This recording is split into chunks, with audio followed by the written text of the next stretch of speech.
In the early 1970s, Bread didn't just make hit songs, they defined an entire sound. Soft, melodic, everywhere. Their records sold millions, their harmonies felt effortless, and their future looked locked in. Then, almost without warning, they disappeared. There was no headline meltdown, no shocking breakup announcement, no final farewell tour. Just a slow fade into silence. Fans were left wondering how a band at the top of its game could vanish so completely. What followed wasn't a simple breakup. It was a chain reaction of pressure, resentment, legal fights, and broken friendships that turned success into something destructive.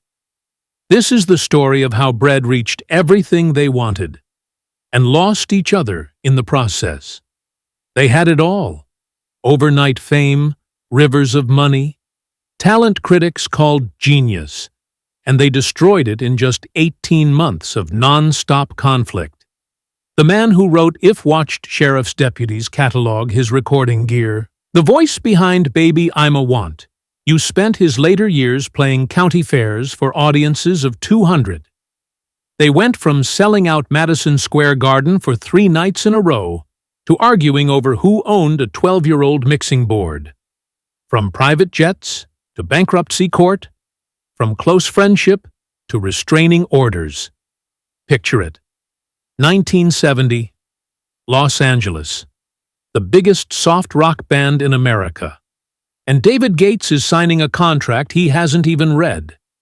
By 1973, that signature would cost him everything. But the real tragedy? They had actually been friends once. Before the millions, before the lawyers, before Jimmy Griffin spoke the words that would end it all. Gates grew up in Tulsa, Oklahoma. His father ran a small music school out of their garage, charging $8 a week for piano lessons. His mother worked double shifts at a hospital while David absorbed every instrument his father could teach. By age 14, he was playing high school dances for $20 a night, saving every penny in a coffee can under his bed.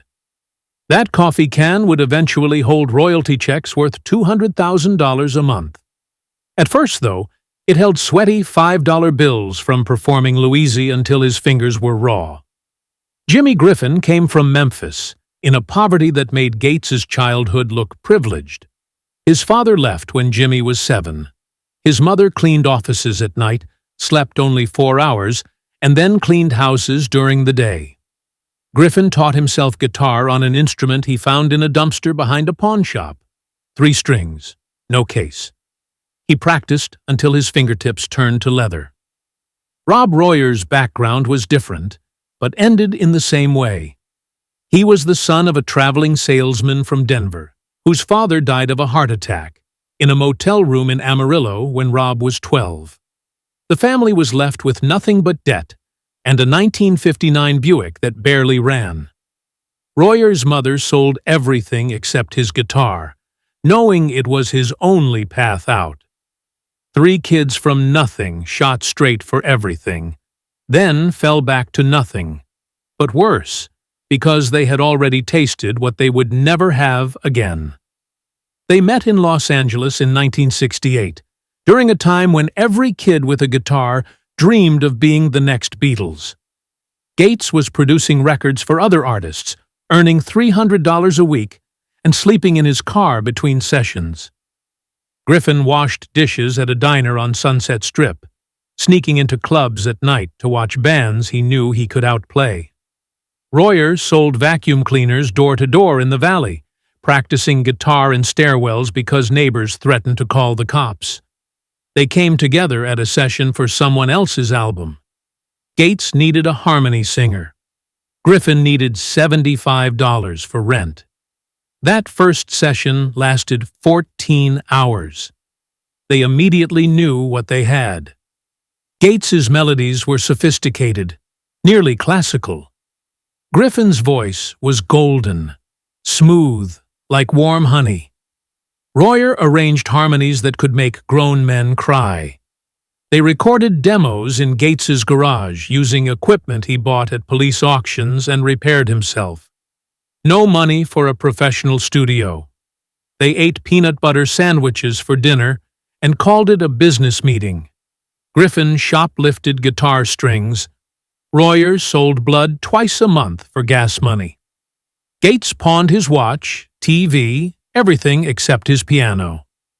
At 28, they were running out of time. The industry didn't want 30-year-old rookies, but their garage demos were perfect. Elektra Records heard what nobody else did. In January 1969, they got the call that would change everything and eventually destroy everything. First, they needed a name. Gates wanted Pleasure Fair. Griffin said that sounded like a massage parlor. Royer suggested Captain Thunder. They argued in a booth at a coffee shop on Ventura Boulevard, sharing a single order of toast, because that's all they could afford. The tired waitress slapped the check on the table. "Want more bread?" she asked. Griffin looked at the empty basket, then at their empty wallets, then at Gates and Royer. "Bread," he said. "We're bread." On January 22, 1969, at 3 a.m., they named themselves after what they needed most: money, food, bread. The irony would follow them for the rest of their careers. Their first single, Make It With You, was recorded in 6 hours, the full studio time Elektra would pay for. Gates played piano, organ, and bass. Griffin sang lead and played guitar. Royer added percussion with cardboard boxes and a $20 tambourine. Engineers said it was the cleanest recording they had heard in 5 years. No overdubs, no fixes. Just 3 men who had practiced in a garage until their hands bled, playing as if their lives depended on it. Because they did. The single hit #1 on August 22, 1970. They were eating dinner at that same coffee shop when they heard it on the radio. Griffin cried. Gates couldn't speak. Royer ran outside and threw up from pure adrenaline. They had made it. Make It With You stayed at #1 for 3 weeks. Suddenly, they had real money. Gates bought a house in Encino, outright, for $157,000.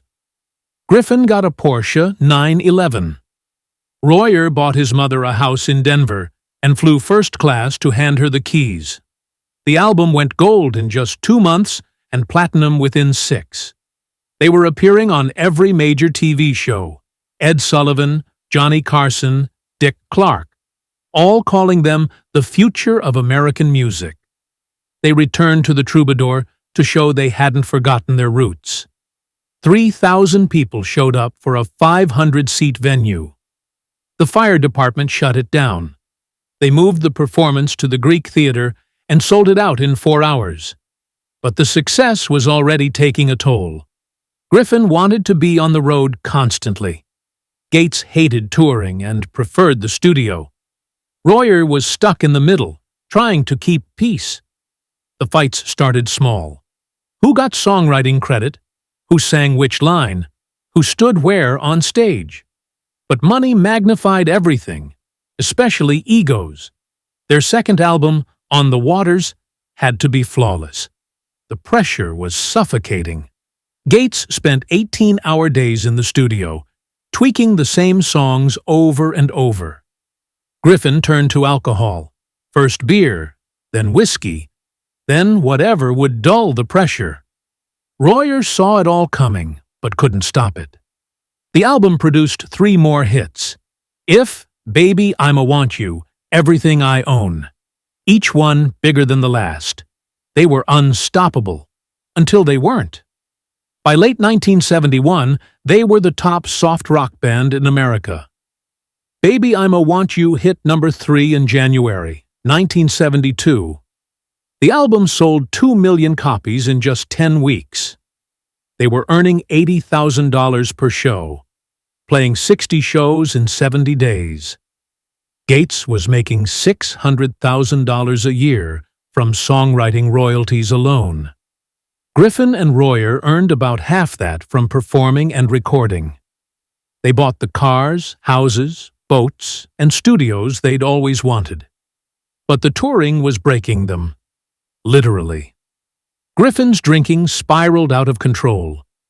He'd pass out backstage, wake up, perform perfectly, then pass out again. Gates developed bleeding ulcers from stress. Royer's marriage was falling apart. His wife hadn't seen him in 3 months. They canceled a European tour when Gates collapsed in Chicago.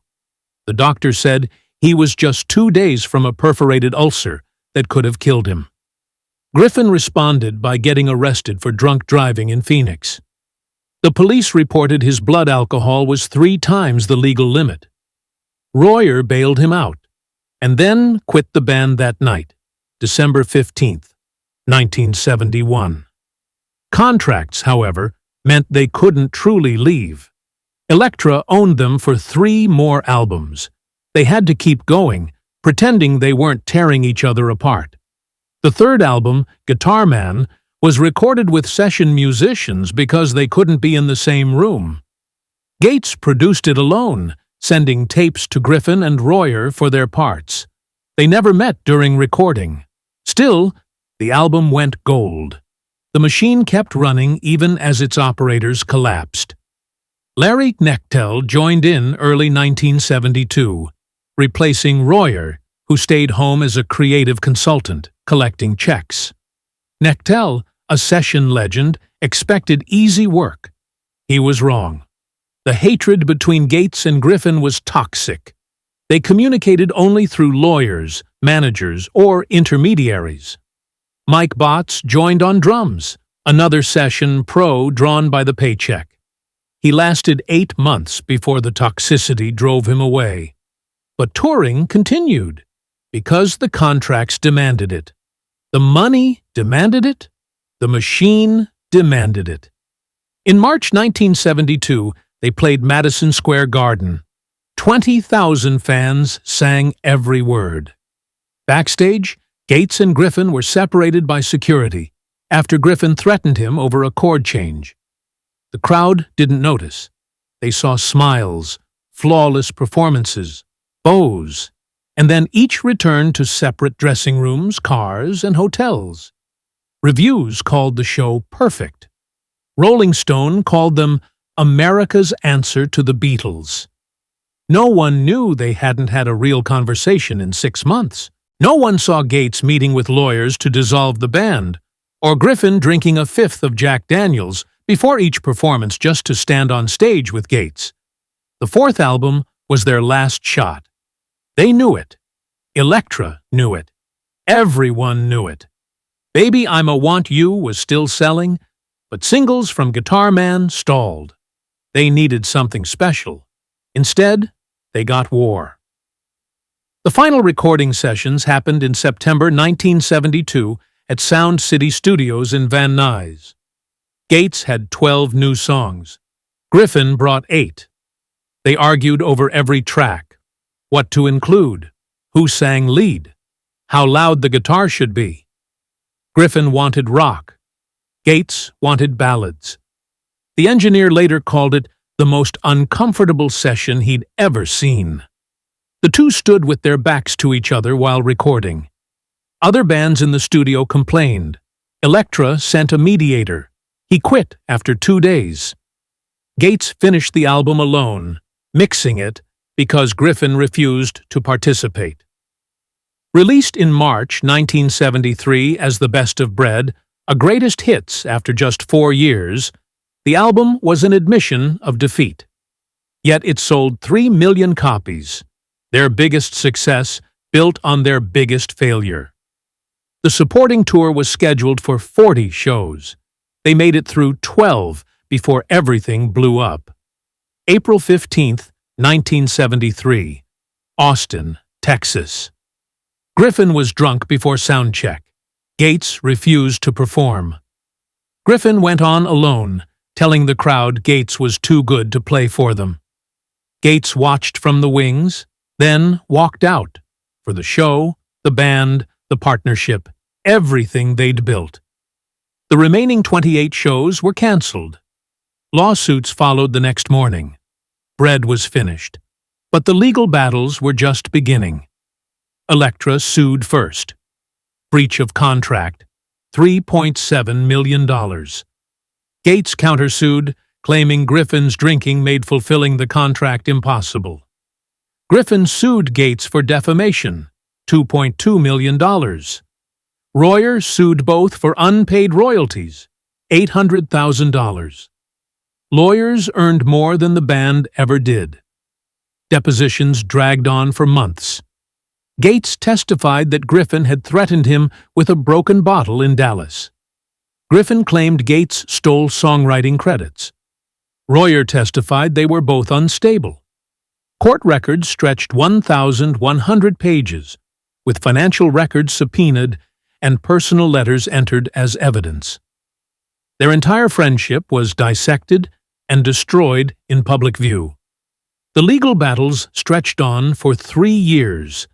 3 years of mounting legal fees, frozen bank accounts, and pure resentment written into every court document. Meanwhile, their music kept selling. The Best of Bread went platinum twice more during the lawsuits, the money flowing straight to lawyers instead of the band members. Gates tried a solo career. His album flopped. Griffin started a new band. Nobody cared. Royer turned to screenwriting. Some success, but nothing close to their earlier fame. They had destroyed the Golden Goose and couldn't create another one. By September 1976, the cases finally settled. Nobody truly won. Elektra received partial damages. Gates kept his songwriting credits. Griffin got a restraining order. Royer received enough to cover his legal costs. The lawyers walked away with everything else. In total, $7 million in legal fees had been spent for a band that existed only 4 years. The math was staggering. The destruction was complete. Gates retreated to his ranch in Northern California. He refused interviews, wouldn't talk about bread, and didn't allow their music in his home. Griffin moved to Nashville to try writing country songs, but his drinking worsened. DUI arrests followed in 1978, 1980, and 1983. By age 45, his liver was failing. Royer found peace in obscurity. He wrote for television, raised a family, and never mentioned bread unless he had no choice. The money ran out faster than anyone expected. Bad investments and poor management took their toll. Gates lost his ranch to the IRS in 1982, $900,000 in back taxes. Griffin declared bankruptcy in 1984, left with no assets, no income, no future. His lawyer was the only person who handled his money wisely. Griffin lived quietly, stayed sober, and tried to stay sane. The 1980s were brutal. Gates played casino lounges in Reno to crowds of 200 in rooms built for 1,000. Griffin performed in bars across Tennessee, sometimes to only 50 people or fewer. The soft rock kings were reduced to playing weddings. Their music was everywhere, elevators, grocery stores, dentist offices, but they themselves were ghosts, wandering through the ruins of their own success. In 1985, an offer arrived. $2 million for a 20-city reunion tour. All hits, split 3 ways. They needed the money badly. Griffin faced eviction. Gates was selling publishing rights bit by bit. Yet they refused. The resentment ran deeper than poverty. They would rather go without than share a stage. That's how poisoned the relationships had become. Then, in 1996, 23 years after the breakup, Griffin was dying. Liver failure from decades of alcohol. He needed money for treatment. Swallowing his pride, he called Gates. Gates agreed to one reunion tour for the money alone. No friendship, no forgiveness, just business. Royer agreed to join. Nektal came back too. The tour sold out immediately. 56 shows, Packed venues, fans waiting 2 decades to hear those harmonies again. They performed the hits flawlessly, professional, polished, but empty. No eye contact on stage, separate transport, separate hotels. Gross income reached $5 million. After expenses and management, each member took home $600,000. Enough to survive, not enough to change anything. Griffin used his share for medical bills. Gates cleared debts. The tour concluded in December 1996 at Los Angeles' Greek Theater, where their success had started. They played Make It With You as the encore. The audience cried. The band left the stage separately. No goodbye, no handshake, nothing. They toured again in 1997, purely for money. Griffin was growing sicker. Gates needed income. 42 shows in smaller venues. The magic was gone. Everyone could feel it. The performances were flawless but hollow, like a beautiful corpse. Griffin collapsed in Phoenix, the city where so much had fallen apart in 1971. He was rushed to the hospital. His liver had failed completely. The tour went on without him. Session musicians filled in. Gates sang Griffin's parts, a final insult to their legacy. On January 11, 2005, Jimmy Griffin died from complications of cancer originating in his liver. He was 61. Gates didn't attend the funeral, sent no flowers, made no statement. Royer went. He said Griffin looked peaceful, the first time he'd seen him that way since 1973. Griffin's final interview in 2004 reflected on the sadness of Bread. It wasn't the lawsuits or the money. It was that they had been real friends, friends before success ruined everything. He missed writing songs with Gates in that garage, the hunger, the belief that they were building something beautiful together. Gates gave his last Bread interview in 2006, a year after Griffin's death. He described Griffin as talented but impossible. The music was worth keeping, the friendship wasn't. He had no regrets, but his voice faltered when he recalled those nights in the garage, eating peanut butter sandwiches, poor but united, dreaming bigger than reality allowed. Royer was the only one who found clarity. Success is sulfuric acid on the soul, he said. It reveals who you really are by burning away everything else. They weren't strong enough to survive what they had earned. The music outlived the men who made it. Make It With You still plays 500 times a day somewhere in the world, paying royalties to estates and lawyers. The harmonies remain perfect, the pain hidden, the tragedy complete. Today, David Gates is 84, living quietly in Washington state. He owns a small ranch, raises cattle, and never performs. His royalties bring in roughly $200,000 a year. Enough to live, not enough to forget. He keeps all of Bread's master recordings in a vault, never listening to them. They're too painful, like looking at photographs of children who've died. Royer is 79, still writing, still working, the only one who walked away with his sanity intact. He says Bread taught him that success without friendship is failure, that money without purpose is poverty, and that harmony in music means nothing without harmony in life. The band that sold 20 million albums couldn't find reconciliation among themselves. Voices that blended perfectly couldn't carry a civil conversation. The writers of love songs couldn't find love for each other. Mike Botts died in 2005, the same year as Griffin, both taken by cancer. He was 57. Larry Knechtel passed in 2009 from a heart attack at 69.